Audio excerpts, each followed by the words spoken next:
नमस्कार. विजयदीप न्यूजमध्ये आपले स्वागत. धरणांच्या पाण्याची अचूक आणि विश्वासार्ह माहिती मिळवण्यासाठी आमच्या चॅनलला सबस्क्राईब करा.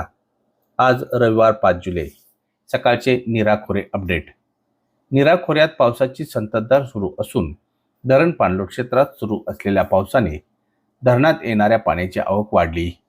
गेल्या 24 तासात नीरा खोऱ्यातील गुंजवणी, भाटघर, नीरा देवघर आणि वीर या 4 प्रमुख धरणांमध्ये जवळपास 1 टीएमसी पाणी जमा झाले.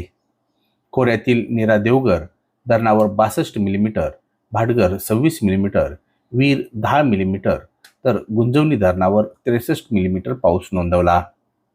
नीरा खोरे अहवालानुसार आज अखेर गुंजवणी, भाटघर, नीरा देवघर आणि वीर या 4ही धरणांमध्ये मिळून 7.97 टीएमसी उपयुक्त पाणीसाठा उपलब्ध आहे.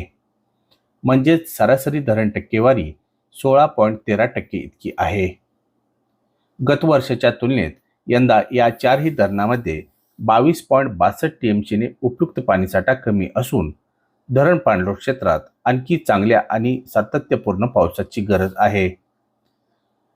आजच्या धरण अहवालानुसार गुंजवणी 21.29% उपयुक्त पाणीसाठा 0.78 टीएमसी, भाटघर 12.90% उपयुक्त पाणीसाठा 3 टीएमसी, नीरा देवघर 17.38% उपयुक्त पाणीसाठा 2 टीएमसी तर वीर 20.59% उपयुक्त पाणीसाठा 1.93 टीएमसी असा आहे.